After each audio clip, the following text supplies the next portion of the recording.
Você já se perguntou como era o mundo antes do dilúvio? Antes das águas cobrirem toda a terra, antes da arca de Noé ser construída, antes da humanidade conhecer o juízo de Deus em sua forma mais devastadora? Hoje vamos viajar por um tempo esquecido, uma era repleta de mistérios, revelações e segredos que poucos ousam explorar. Prepare-se para descobrir uma realidade surpreendente sobre o mundo antediluviano, um mundo radicalmente diferente do que conhecemos, onde os homens viviam por séculos, onde gigantes caminhavam entre os humanos e onde o céu e a terra pareciam mais próximos do que jamais imaginaríamos. O mundo anterior ao dilúvio não é apenas um capítulo distante da Bíblia. Ele é uma peça fundamental do grande quebra-cabeça da história da humanidade. Com elementos que desafiam até mesmo a ciência moderna, essa era foi marcada por uma intensa presença espiritual, por uma conexão direta entre Deus e os homens, e ao mesmo tempo, por uma degradação moral tão profunda que levou o Criador a tomar uma decisão extrema, apagar quase toda a vida da face da terra. Mas o que realmente levou o mundo a esse ponto? Como era viver naquela época? Quem eram os gigantes conhecidos como Nefilins? E por que Noé foi escolhido como o único justo entre toda uma geração corrompida? Se você quer entender como a história da humanidade foi moldada desde os seus primórdios mais enigmáticos, então este vídeo é para você. Antes de seguirmos com essa jornada incrível, aproveite para se inscrever no canal e ativar as notificações. Assim você não perde nenhum conteúdo profundo como esse. Curta o vídeo e compartilhe com quem também tem sede de conhecimento e fé. Vamos juntos desvendar o que realmente aconteceu antes que as águas caíssem dos céus. Tudo começa com uma informação que, por si só, já intriga. Os seres humanos que viveram antes do dilúvio alcançavam idades impressionantes, muitas vezes ultrapassando os 900 anos de vida. Adão viveu 930 anos. Seu filho Sete, 912. Matusalém, o homem mais longevo da história, alcançou a marca de 969 anos. E Noé, o grande protagonista da história do dilúvio, viveu 950 anos. Essa longevidade não era uma exceção. Era a norma para os patriarcas daquela época. Mas o que fazia com que essas pessoas vivessem tanto? Existem muitas teorias, mas uma das mais aceitas no campo teológico é a de que o ambiente da Terra era extremamente diferente do atual. De acordo com alguns estudiosos, uma espécie de cobertura de vapor cercava a Terra, criando um efeito estufa equilibrado, sem radiação solar direta, sem extremos de temperatura, com umidade constante e atmosfera mais pura. Essa camada teria sido rompida durante o dilúvio, o que explicaria a grande mudança climática após o evento. A Bíblia relata que, após o dilúvio, a expectativa de vida começou a cair drasticamente, e com o tempo, os homens passaram a viver apenas algumas décadas ou séculos curtos. Isso mostra que algo realmente mudou na estrutura da Terra e na forma como a humanidade se relacionava com o ambiente. Mas o ambiente não era o único fator distinto. A espiritualidade do mundo antediluviano também era radicalmente diferente. Deus falava diretamente com os homens. Ele se comunicava com Adão, com Eva, com Caim, com Abel, com Enoque e com Noé. Não havia intermediários. A presença divina era tangível, clara e direta. Ao mesmo tempo, a Bíblia revela que uma grande corrupção espiritual tomou conta do mundo. Um dos episódios mais controversos e discutidos está em Gênesis 6, onde se fala que os filhos de Deus viram que as filhas dos homens eram formosas e as tomaram por esposas. Dessa união, nasceram os Nefilins, uma raça de gigantes, guerreiros poderosos e perversos. Quem eram esses filhos de Deus? Há muita especulação, mas uma das interpretações mais difundidas é a de que se tratavam de anjos caídos, seres espirituais que abandonaram sua posição celestial e desceram à terra para corromper a criação. Essa união profana gerou seres híbridos, os Nefilins, que trouxeram violência, crueldade e idolatria. Esses gigantes não eram apenas fisicamente imponentes. Eles eram moralmente depravados, dominadores e cruéis. A presença deles sobre a terra é descrita como uma das razões centrais pela qual Deus decidiu intervir com o dilúvio. Para entender essa rebelião angelical, precisamos voltar ainda mais no tempo, antes mesmo da criação do mundo físico. A Bíblia nos ensina que Deus criou os anjos como seres espirituais, servos fiéis que habitavam os céus e participavam da adoração eterna. Entre eles, havia um anjo que se destacava pela sua beleza, sabedoria e posição privilegiada, Lúcifer. Ele era o querubim ungido, que tinha acesso direto ao trono de Deus. Mas seu coração se encheu de orgulho, e ele desejou ser igual a Deus. A rebelião começou no céu. Lúcifer, tomado pela ambição, convenceu 1/3 dos anjos a se voltarem contra o Criador. Como resultado, todos foram expulsos do céu e lançados à terra. Lúcifer passou a se chamar Satanás, o adversário, e os anjos caídos se tornaram os demônios. Essa queda marcou o início de uma guerra espiritual entre dois reinos, o reino de Deus e o reino das trevas.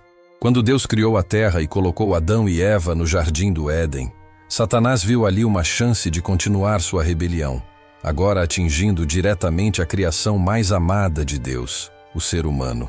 Ele usou uma serpente, uma criatura astuta, para enganar Eva.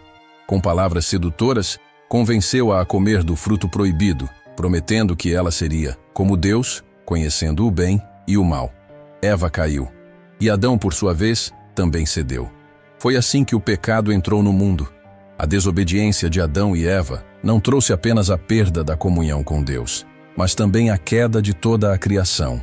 O domínio sobre a terra, que fora dado ao homem, passou a estar sob a influência do inimigo.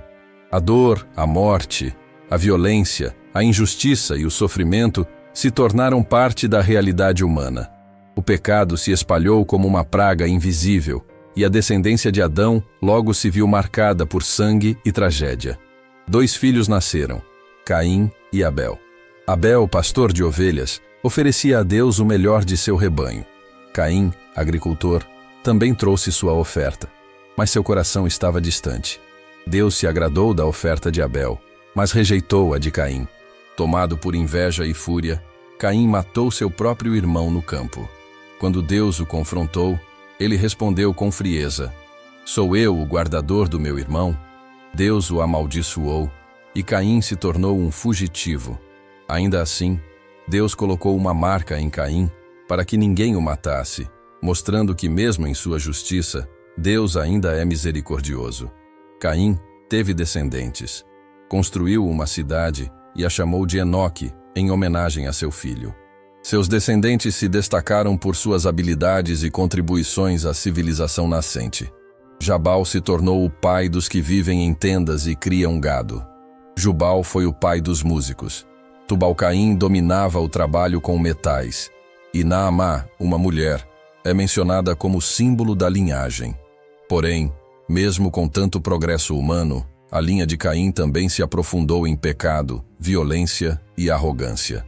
Lameque, descendente de Caim, é citado como o primeiro polígamo da história. Ele matou um homem e uma criança e se vangloriou disso para suas esposas, dizendo que se Caim seria vingado 7 vezes, Lameque seria 77. O orgulho e a corrupção estavam se espalhando rapidamente. Mas Deus não havia desistido da humanidade.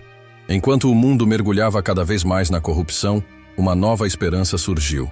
Adão e Eva tiveram outro filho, chamado Sete. O próprio nome já era um sinal.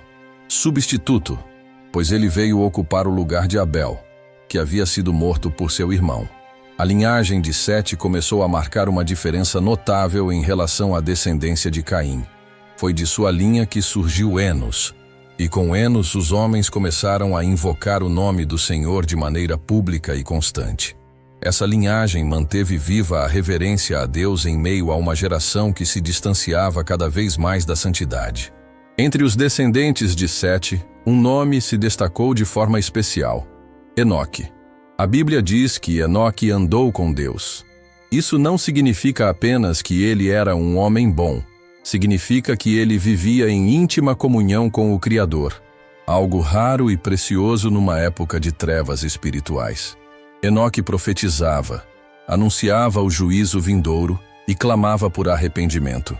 Sua vida foi tão alinhada com a vontade de Deus que ele foi levado por Deus sem passar pela morte.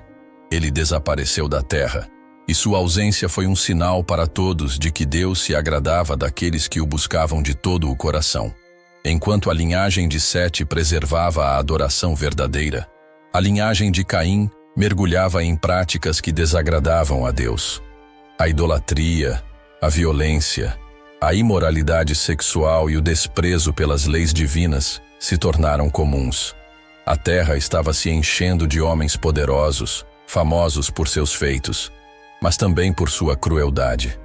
A presença dos Nefilins, gigantes violentos e corruptos, possivelmente frutos da união entre anjos caídos e mulheres humanas, tornou-se uma marca da decadência do mundo antediluviano. A Bíblia nos diz que toda a carne havia corrompido o seu caminho. Deus, ao observar o estado deplorável da criação, entristeceu-se profundamente. A maldade do homem era grande, e os pensamentos do seu coração eram maus continuamente. O Senhor declarou que não contenderia para sempre com o homem, pois ele era carne. E então, com pesar, Deus tomou uma decisão: destruir tudo o que havia criado sobre a face da terra. Animais, répteis, aves, homens, tudo seria removido. Mas em meio a essa escuridão, uma luz brilhou. Um homem encontrou graça aos olhos do Senhor: Noé. Noé era justo e íntegro entre os homens do seu tempo. Ele andava com Deus, assim como Enoque. Mas diferente de Enoque, a missão de Noé não seria simplesmente viver uma vida piedosa. Ele seria o responsável por preservar a vida na terra diante do maior julgamento divino da história até então. Deus revelou a Noé seu plano e deu-lhe instruções detalhadas para a construção de uma arca. Essa embarcação não seria como nenhuma outra. Ela seria um abrigo para sua família e para representantes de cada espécie de animal sobre a terra. A arca teria cerca de 300 côvados de comprimento, 50 côvados de largura e 30 côvados de altura, o que em medidas atuais corresponde a aproximadamente 135 metros de comprimento, 22 metros de largura e 13 metros de altura. Feita de madeira de gofer e vedada com betume por dentro e por fora, a arca era uma obra-prima de engenharia para sua época, projetada para resistir a meses sobre as águas agitadas de um dilúvio global. Ela tinha 3 andares, uma única porta e uma janela para ventilação no topo. Estima-se que a arca poderia comportar cerca de 40.000 animais, além de suprimentos e os 8 membros da família de Noé. Enquanto construía a arca, Noé também pregava. Ele alertava sobre o juízo que viria. Advertia o povo sobre a necessidade de arrependimento, mas ninguém o ouvia. Riam dele, chamavam-no de louco. Afinal, até aquele momento nunca havia chovido sobre a terra. A irrigação vinha de um vapor que subia do solo e regava toda a superfície. Falar sobre chuva, ainda mais em volume suficiente para cobrir montanhas, parecia uma piada absurda. A cegueira espiritual era tão profunda que, mesmo vendo a arca sendo construída ao longo de 120 anos, ninguém se dobrou diante da mensagem de Deus. E então chegou o dia. Deus disse a Noé: Entra tu e toda a tua casa na arca, porque te tenho visto justo diante de mim nesta geração. Ele deveria levar 7 pares de animais limpos, 2 de cada dos impuros, e também alimento suficiente para todos. Noé obedeceu a cada detalhe. Quando tudo estava pronto, foi o próprio Deus quem fechou a porta da arca. E então, as comportas do céu se abriram, e as fontes do grande abismo se romperam. A chuva caiu sobre a terra durante 40 dias e 40 noites ininterruptamente. As águas cobriram tudo. As montanhas mais altas foram submersas. Toda criatura que respirava pelas narinas morreu. Os gritos cessaram. Os campos se transformaram em abismos. Cidades foram engolidas. O planeta inteiro entrou em silêncio. Tudo o que restou foi a arca, flutuando sobre um oceano sem fim, levando consigo a última esperança da humanidade: Noé, seus filhos, Sem, Cam e Jafé, suas esposas e os animais estavam salvos, protegidos pela obediência e pela fidelidade ao plano divino. Durante 150 dias, a terra permaneceu submersa. Mas Deus não se esqueceu de Noé. O Senhor enviou um vento que fez as águas começarem a recuar. As fontes do abismo se fecharam e a chuva cessou. Lentamente, o nível das águas baixou. Após meses de espera, a arca repousou sobre as montanhas do Ararat. O tempo passou e os picos das montanhas começaram a aparecer. Noé soltou um corvo, que voava de um lado para o outro, mas não voltava. Depois, soltou uma pomba, que retornou sem encontrar onde pousar. Após 7 dias, soltou outra vez a pomba, que voltou trazendo uma folha de oliveira. Era o sinal de que a terra estava se recuperando. Mais 7 dias se passaram, e a pomba não retornou. Noé então removeu a cobertura da arca e viu que a superfície da terra estava seca. Deus então falou novamente com ele. Sai da arca, tu, tua mulher, teus filhos e as mulheres de teus filhos contigo. Tira contigo todos os animais, para que se espalhem, frutifiquem e se multipliquem sobre a terra. Noé obedeceu. Ao pisar em terra firme, sua primeira atitude não foi procurar abrigo ou comida. Foi construir um altar e oferecer sacrifícios ao Senhor. O aroma do sacrifício subiu até Deus como cheiro suave. E o Senhor, em seu coração, fez uma promessa. Nunca mais amaldiçoaria a terra por causa do homem, mesmo que a imaginação do coração humano fosse má desde a juventude. Deus declarou que os ciclos da natureza continuariam. Semeadura e colheita, frio e calor, verão e inverno, dia e noite jamais cessariam. Ele estabeleceu uma nova aliança com Noé e com toda a criatura viva. Como sinal dessa aliança, Deus colocou o arco-íris nas nuvens. Sempre que as nuvens se formassem e o arco surgisse, seria um lembrete da promessa eterna de que as águas jamais destruiriam novamente toda a terra. Esse símbolo transcende a beleza natural. Ele representa a graça, a paciência e a fidelidade de um Deus que, mesmo sendo justo, oferece misericórdia e recomeços.